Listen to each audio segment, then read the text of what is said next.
has never quite experienced. The hockey talent on this stage, take a look at this. This is pretty amazing. My name is Mike Stubbs from Global News Radio 980 CFPL, and we are here because in 1965, the London Nationals were granted a Junior A franchise, moved from Junior B to Junior A. In 1968, that franchise became known as the London Knights. And then in 1970, a man by the name of Don Brankley left Cape Riol, Ontario, and came south. He thought to go to school, to go to Western, to take history. Instead, he became the net that the London Knights history has been connected to. He was the trainer of the London Knights for 38 years. And it would be late at night in the old London gardens, and a phone would ring, and Don would answer it. And it would be not a current player, but a former player. And he would have a question, or he would just want to say hi, or something wasn't going right, and he just needed someone to talk to. And Don Brankley was that someone. And today, the London Knights organization is incredibly proud to announce and unveil the Don Brankley London Knights Hall of Fame.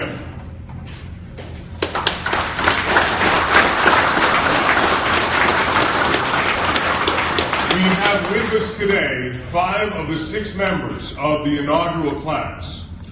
And we also have with us on stage Mark Hunter, Vice President and General Manager of the London Knights, Dale Hunter, President and Head Coach of the London Knights, Rick Doyle is with us. He is the President of the London Knights Alumni Foundation, and we have 5 of the 6 members. Dave Lowry could not be with us today. He is an assistant coach with the Los Angeles Kings and is currently with the Kings, but we do have, going from far to near to the podium, Rob Schrem,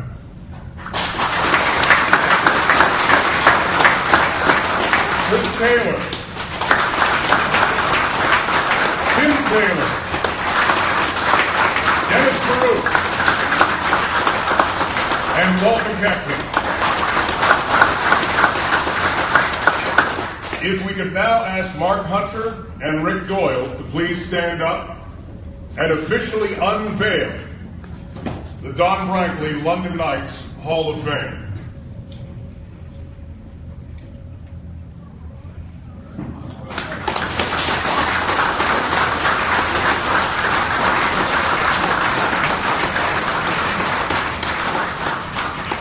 And now, Mark, maybe we could have you speak to the importance of creating the Don Brankley London Knights Hall of Fame.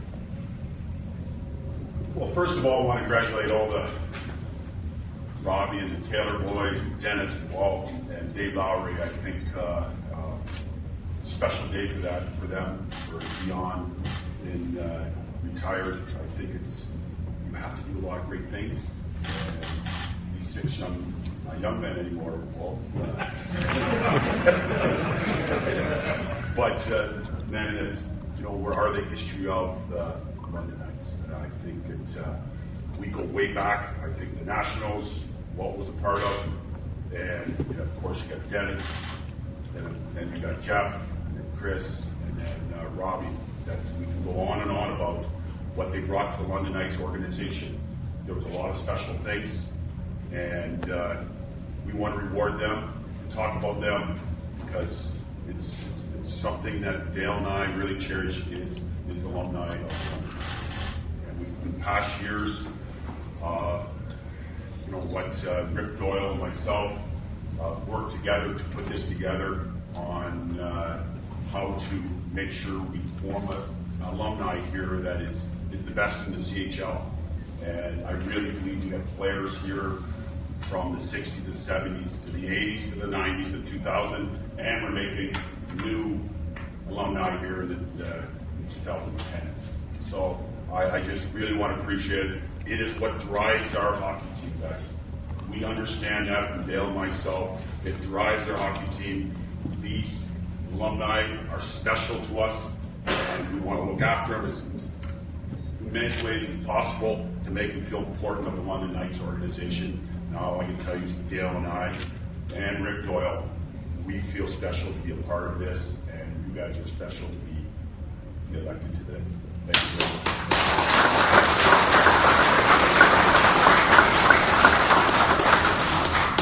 Thank you, Mark. We would like to introduce Rick Doyle, the president of the London Knights Alumni Foundation, to talk about the foundation's involvement with the Hall of Fame.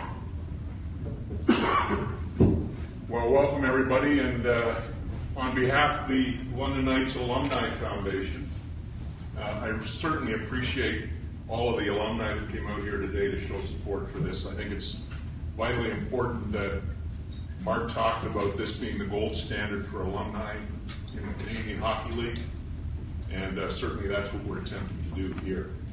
As far as the nominees go today, we're very proud to have these guys represent us as the first class.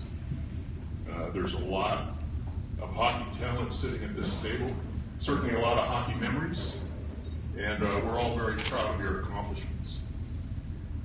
With regard to the process that we followed for this, because a lot of people are wondering about the process. Basically, there's 9 members on the board of the Alumni Foundation. Each one of those 9 members has a vote. There was these fine gentlemen, their names pushed forward along with Dave Lowry. You needed 7 votes in order to get in to the Don Brankley London Knights Hall of Fame. I'm happy to report that all of these gentlemen sitting at the podium today received unanimous votes to get in as the first class of the Don Brankley London Knights Hall of Fame.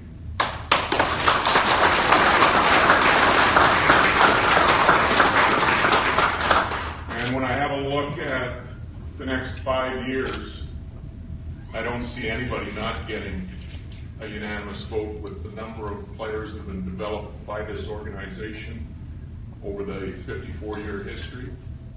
So we're very proud of your accomplishments today, gentlemen, and enjoy your day. Thank you very much.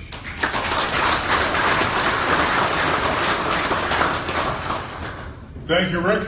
Well, let's take a moment to hear from our inductees. Mr. Walt McKechnie, let's start with you. Member of the London Nationals.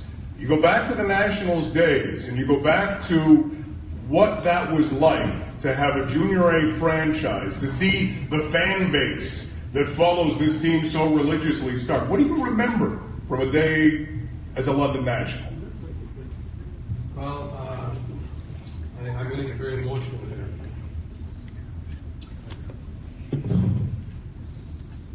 I've got so many great memories.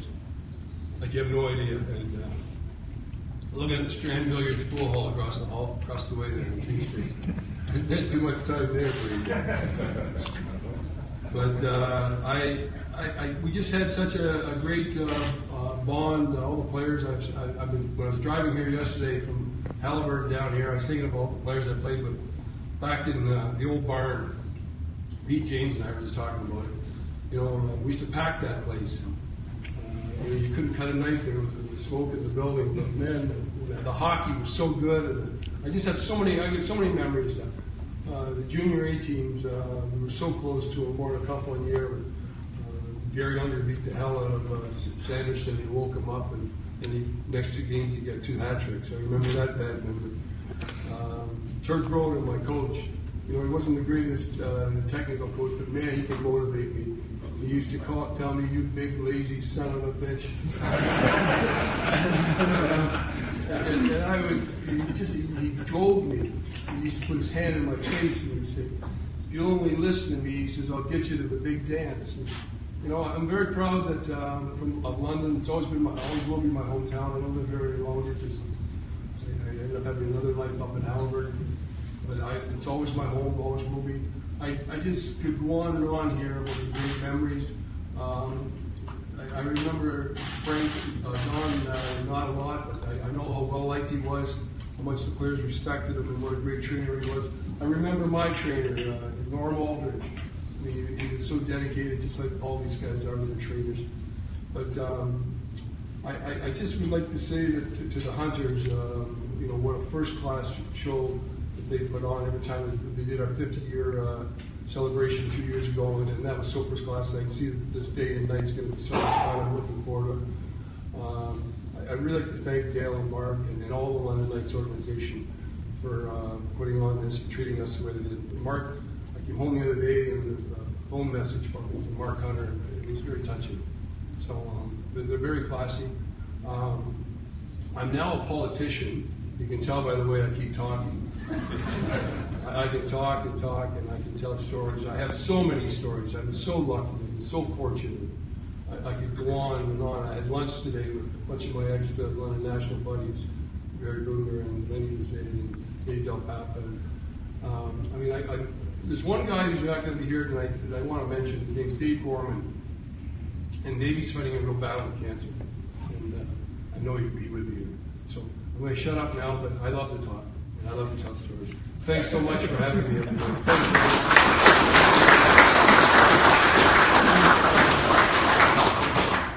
Next we have Dennis Marouk, who yesterday, if you look very closely, had a full goatee. But in the spirit of the way he played the game, Dennis, little razor this morning. Yeah, I cleaned it up a little bit, but it's got the gray look.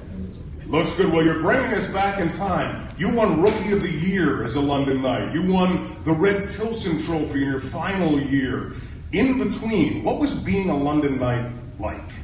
Well, I think I guess I got to be honest. At first, I didn't want to come here because I was traded, and I wanted to stay in Toronto. But once I got here, with Bill Long and the organization was extremely wanted me to just go out and play and get along, get used to the city, and the fans are going to be great for you, and just continue playing. And I think he gave me the opportunity to go out and show the fans what I could do on the ice, and it was just an honor to be here. And it took some time, but I had 3 great years here. You also knew Don Brankley as a very young trainer. Yes. What was he like then? He was great. Smoked a lot, I know that. 2 or 3 packs a day. Players wanted the heaviest cigarettes you could smoke. But great guy. He was like a father to all of us. As you said earlier, anything that we wanted, guys would just go talk to him. He would do whatever he could to make things better for you. And but we did a lot of things with Don. We even tied him up, I think, one year on the hockey net with no clothes on up the ice. And left him. I know someone in the rink came and helped him, but we just said forget about it. But he was just all the players here know we do all crazy things with Don, but just a great man. And I can't listen to Walter. There's so many stories that through those 3 years of juniors that I had, and I was on the radio this morning with Plus Rock. I remember driving our old beat-up cars up on that grocery store across the street from London Gardens. There was 20-foot snowbanks. And we'd race with 5 cars, and we'd drive our cars up. See who could get the furthest up there. I was after a couple of pops at hooks.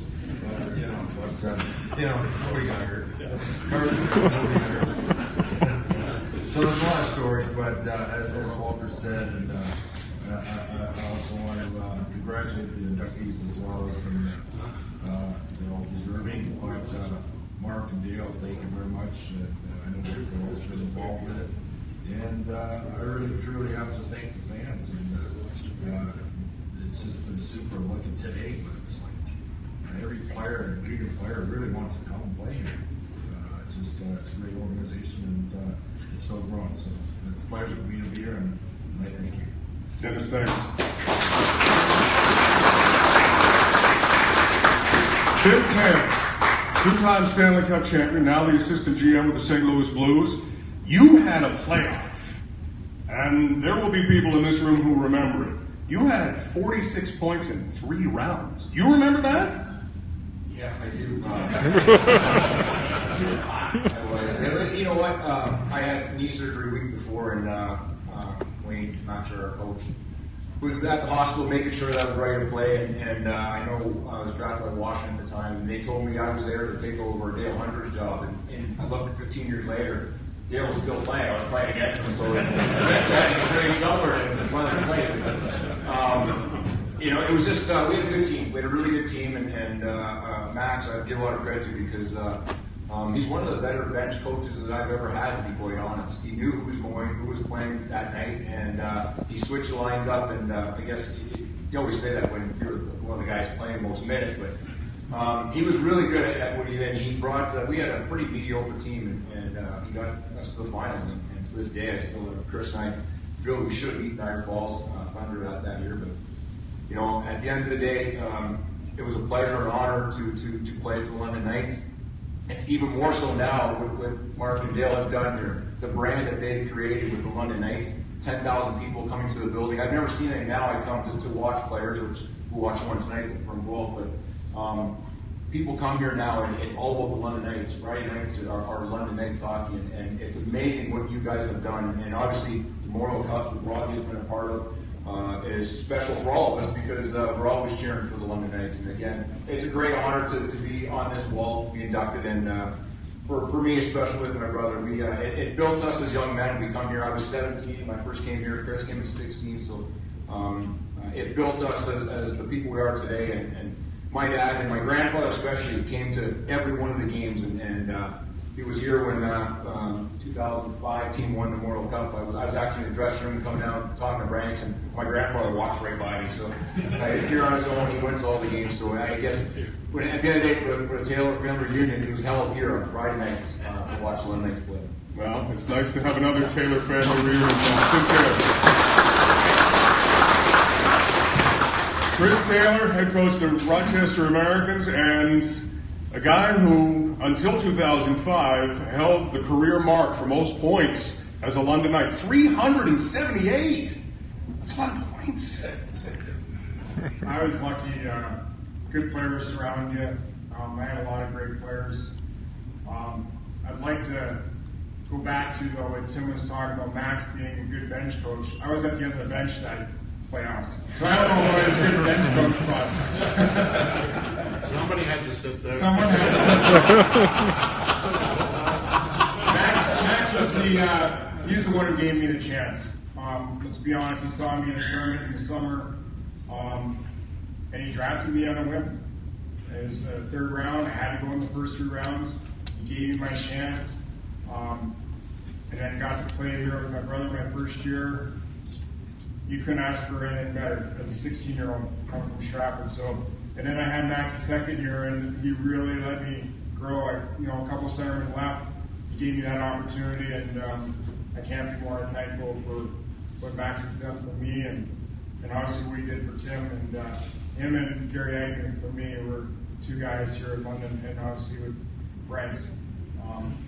It was great. But Dale, Mark, Rick, I really appreciate being on the wall. It's something that I'll never forget. I got my daughter and my wife here, and my wife went to fan shop when I was playing here, and it's something special. We've always loved London, and I have had players last year, the last couple of years that played here in London, that can't stop talking about how good you guys treat them and what it means to them, what it meant to them, how they got their career going. Seth Griffith, Brady Austin came through the Buffalo organization, and I had them in Rochester, and the words that they speak is unbelievable. So congratulations on what you guys are doing, and what you're doing for the community, and what you're doing for the players to get to that next level is truly remarkable. So thanks again for that.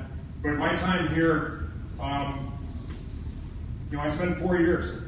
I went to a lot of different high schools, had lots of fun, had great teammates. Like I said, my brother, the first year went to the finals. What a great year that was.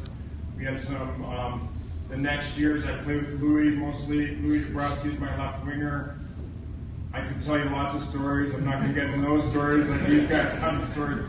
But the players that I got to play with and surrounded me, and with Branks and the news guys, Pete James and Jim Pressman. Those people made this organization, and it made me a better person. And again, I can't thank the London Knights as much as I can today. Thank you.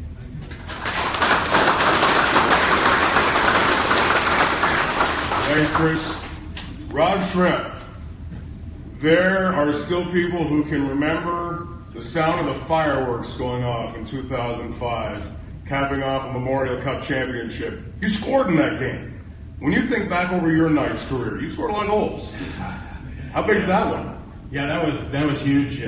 Scored in the Mem Cup. I think it was kind of a build-up too. It was almost comical. There was a 5-on-3 in one of the games. I think Danny Cigarette did it later on. He counted for 15 shots I had towards the net trying to score a goal. So I finally got that goal in the last game. Didn't really mean much. We were already up 2-0, but it was still good to put it in. And anytime you scored a goal in this building, it was so electric and it was special. I just love playing in this building. It gave you such a sense of confidence and.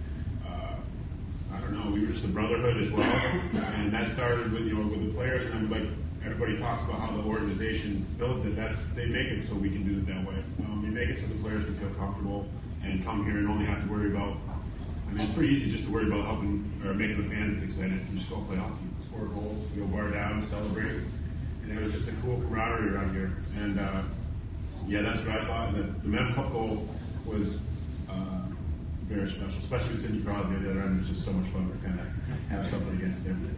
Don Brankley being a part of that team, what do you remember from Branks? Branks was, the word father comes a lot. He was like a dad to a lot of us. He gave us a lot of help, a lot of advice.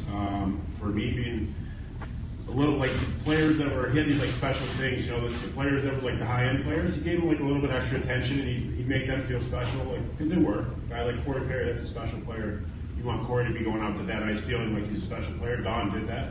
And the following year, I was kind of the sport guy. He'd do the same. Just do little things like double wrap your fighting strap. I fought one time in the last 20 years. I never used my fighting strap, but the way that Branks did my fighting strap, gave me a pat and let me go out. I felt like I don't know. It was like the last moment I'm the special guy going out there, and it lifted me up and made me feel really good about myself and as a player. And I just felt like I could talk about anything.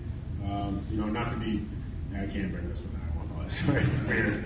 But Branks was a great guy. He would do anything for the boys, which is why he stuck around for such a long time. And people always talk highly of him. As he was genuinely cared about all of us, and he was a great human being.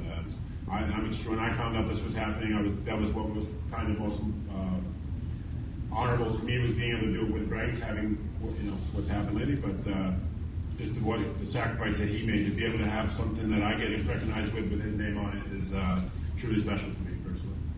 Thanks, Rob. Ladies and gentlemen, the inaugural class of the Don Brankley London Knights Hall of Fame.